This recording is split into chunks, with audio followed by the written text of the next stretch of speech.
Assalamualaikum warahmatullahi wabarakatuh. Pada kesempatan kali ini, kami akan menyampaikan materi mengenai identitas nasional dan globalisasi yang beranggotakan saya sendiri Dwi Sulistioningrum dengan NPM 20210200452 beserta rekan-rekan saya Bintang Muhammad Fitra dan Dodi Alfayed. Mata kuliah Pendidikan Pancasila dan Kewarganegaraan. Dosen pengampu Bapak Rudi Santoso, SHI, MHI. Prodi Hukum Tata Negara kelas B. Saya sendiri akan menyampaikan materi mengenai latar belakang, pengertian identitas nasional, dan unsur-unsur pembentuk identitas nasional. Yang pertama adalah latar belakang. Pada hakikatnya, manusia tidak dapat memenuhi kebutuhannya sendiri. Manusia senantiasa membutuhkan orang lain, dan pada akhirnya manusia hidup secara berkelompok. Aristoteles mengatakan, manusia adalah zoon politikon, yang artinya manusia adalah makhluk yang berkelompok. Pada mulanya, manusia hidup dalam kelompok keluarga. Selanjutnya, membentuk kelompok yang besar seperti suku, masyarakat, dan bangsa. Kemudian manusia hidup bernegara. Negara merupakan suatu organisasi yang dibentuk oleh kelompok manusia yang memiliki cita-cita bersatu, hidup dalam daerah tertentu, dan mempunyai pemerintahan yang sama. Negara dan bangsa memiliki pengertian yang berbeda. Negara adalah organisasi kekuasaan dari persekutuan hidup manusia, sedangkan bangsa lebih menunjuk pada persekutuan hidup manusia itu sendiri. Ciri khas sebuah bangsa merupakan identitas dari bangsa yang bersangkutan. Ciri khas yang dimiliki negara juga merupakan identitas dari negara yang bersangkutan. Identitas inilah yang disepakati dan diterima oleh bangsa menjadi identitas nasional. Yang kedua adalah pengertian identitas nasional.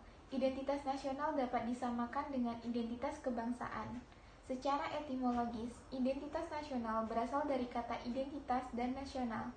Kata identitas berasal dari bahasa Inggris identity yang memiliki makna harfiah, ciri-ciri, tanda-tanda, atau jati diri yang dimiliki seseorang, kelompok, masyarakat, bahkan suatu bangsa, sehingga dengan identitas itu bisa membedakannya dengan yang lain. Kata nasional merujuk pada konsep kebangsaan yang menunjuk pada kelompok-kelompok persekutuan hidup manusia berdasarkan ras, agama, budaya, bahasa, dan lain sebagainya. Oleh karena itu, identitas nasional lebih merujuk pada identitas bangsa dalam pengertian politik atau political unity.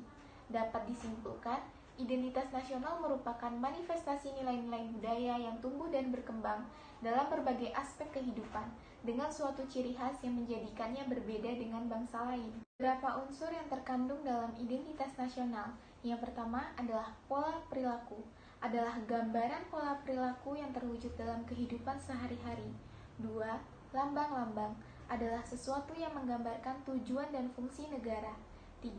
Alat-alat perlengkapan.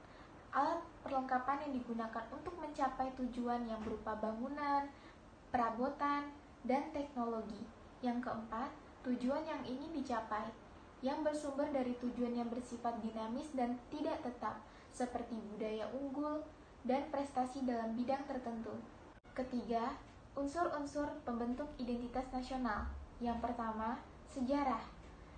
Menurut catatan sejarah, sebelum menjadi sebuah negara, bangsa Indonesia pernah mengalami masa kejayaan yang gemilang.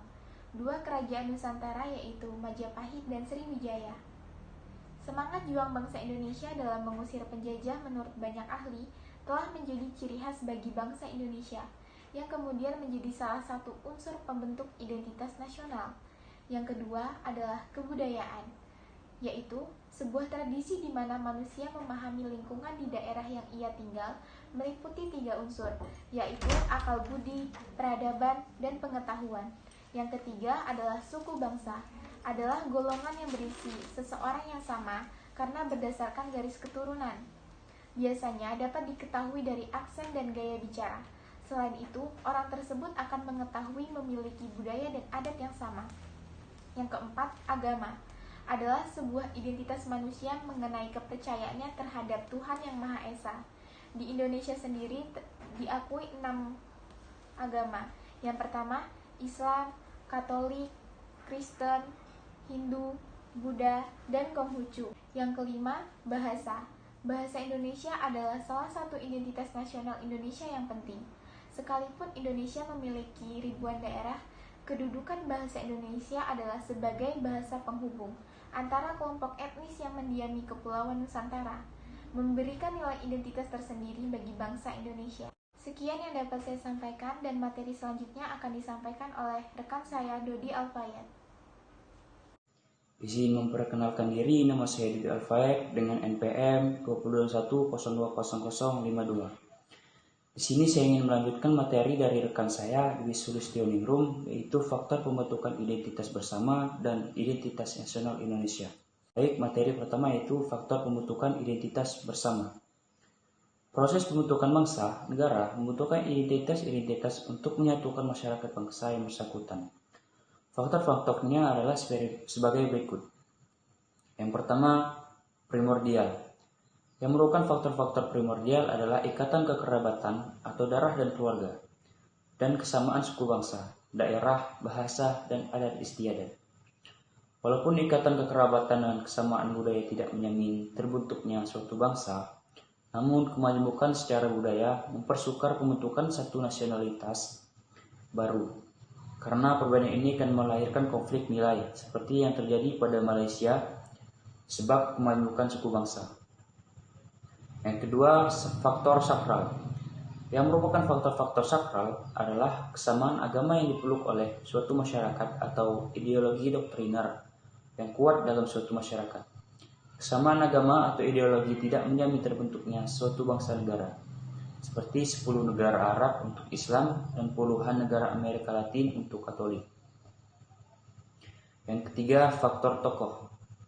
Salah satu faktor yang menyatukan bangsa adalah kepemimpinan dari seorang tokoh yang disegani dan dihormati. Contohnya Bung Karno dan Bung Hatta dari Indonesia, Joseph Broz Tito dari Yugoslavia.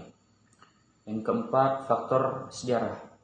Faktor pemersatu bangsa yang tak kalah penting adalah persepsi yang sama tentang asal-usul, pengalaman masa lalu, serta tekad dan tujuan yang sama antar kelompok masyarakat.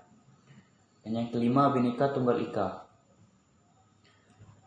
Bhinneka Tunggal Ika akan terbentuk ketika memiliki prinsip bersatu dalam perbedaan atau unity in diversity. Contohnya Swiss dengan berbagai agama, suku bangsa, serta berbagai daerah, juga Amerika Serikat. Dan yang keenam, perkembangan ekonomi.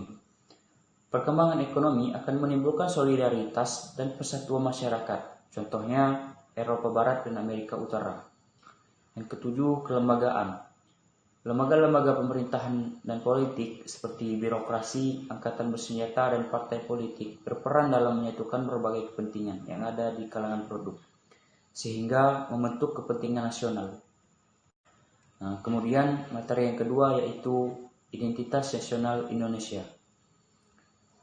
Identitas nasional Indonesia merupakan ciri-ciri yang dapat membedakan negara Indonesia dengan negara lain. Identitas nasional Indonesia dibuat dan disepakati oleh para pendiri negara Indonesia. Identitas nasional Indonesia tercantum dalam konstitusi, yaitu Undang-Undang Dasar 1945 dalam pasal 35-36C.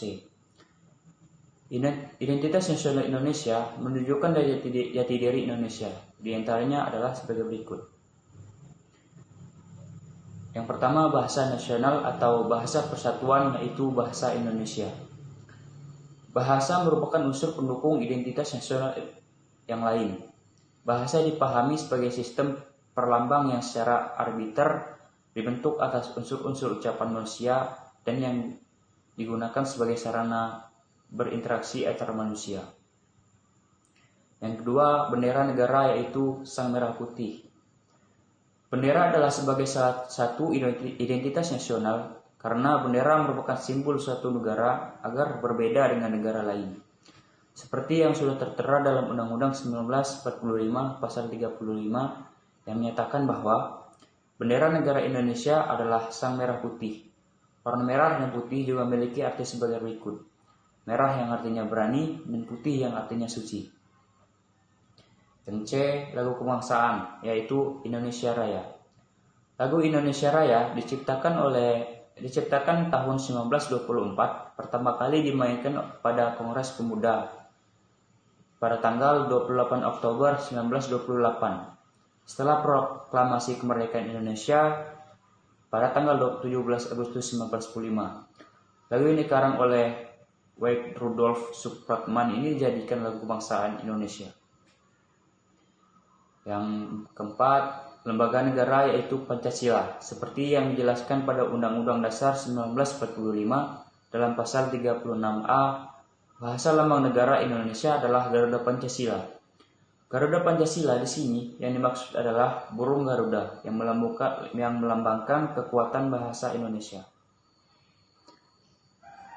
Bhinneka Tunggal Ika. Bhinneka Tunggal Ika artinya berbeda-beda tetapi tetap satu jua, menunjukkan bahwa bangsa kita heterogen namun tetap berkeinginan untuk menjadi satu bangsa, yaitu bangsa Indonesia. Yang F, dasar falsafah negara, yaitu Pancasila.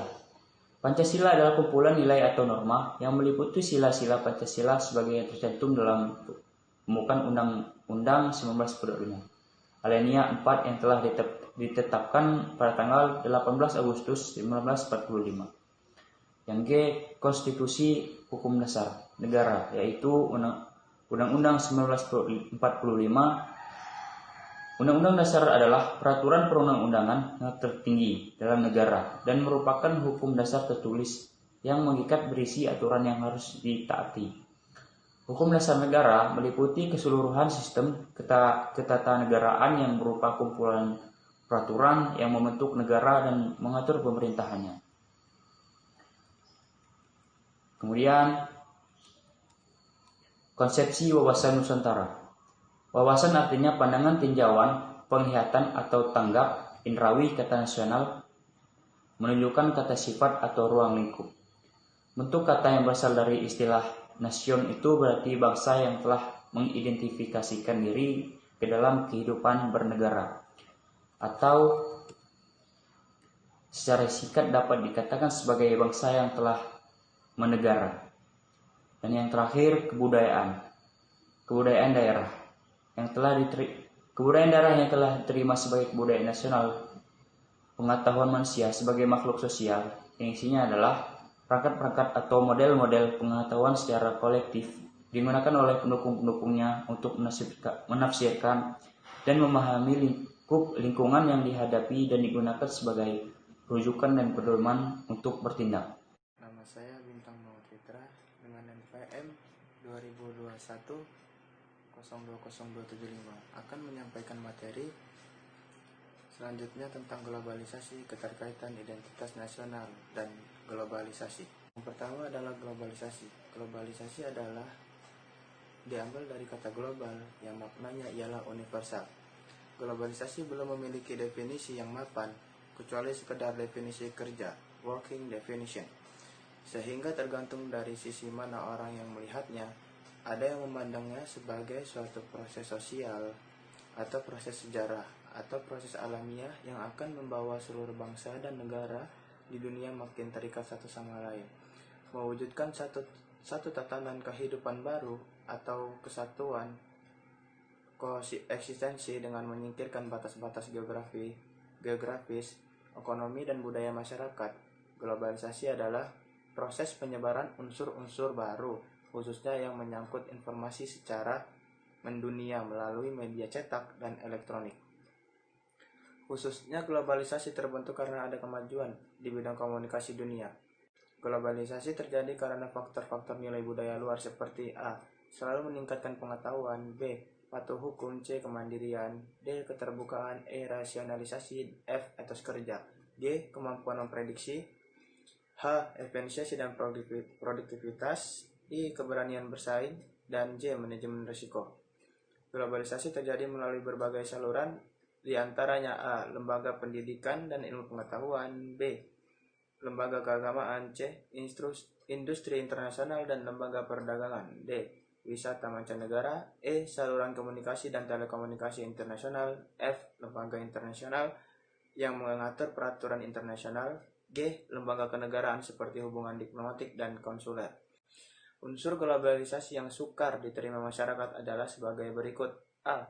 Teknologi yang rumit dan mahal. B. Unsur budaya luar yang bersifat ideologi dan religi. C. Unsur budaya yang mudah diterima masyarakat adalah C. Unsur budaya yang sukar disesuaikan dengan kondisi masyarakat. Terus selanjutnya, unsur globalisasi yang mudah diterima masyarakat adalah sebagai berikut. A. Unsur yang mudah disesuaikan dengan kebutuhan masyarakat dan kondisi masyarakat. B. Teknologi tepat guna, teknologi dengan kebutuhan dan teknologi tepat guna, teknologi yang langsung dapat diterima oleh masyarakat. C. Pendidikan formal di sekolah, modernisasi dan globalisasi membawa dampak positif ataupun negatif terhadap perubahan sosial dan budaya satu masyarakat.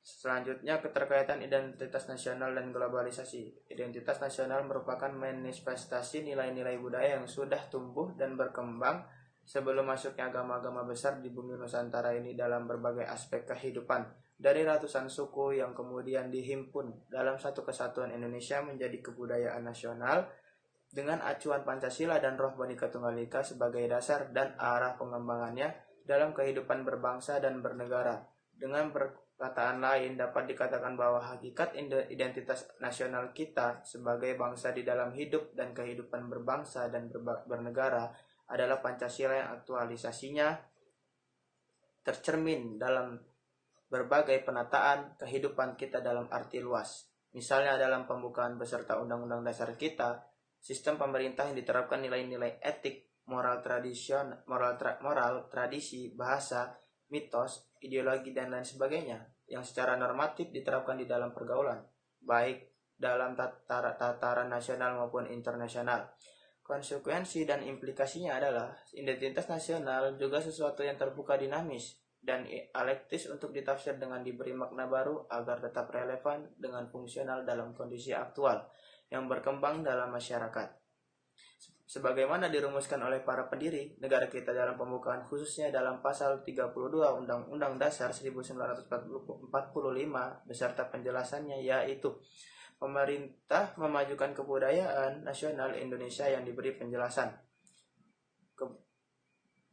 Kebudayaan bangsa ialah kebudayaan yang timbul sebagai buah usaha budaya rakyat Indonesia seluruhnya.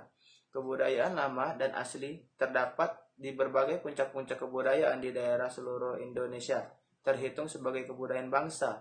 Usaha kebudayaan harus menuju ke arah kemajuan adab, budaya, dan persatuan dengan tidak menolak bahan-bahan baru dari kebudayaan asing yang dapat memperkembangkan atau memperkaya kebudayaan bangsa sendiri, serta mempertinggi derajat kemanusiaan bangsa Indonesia.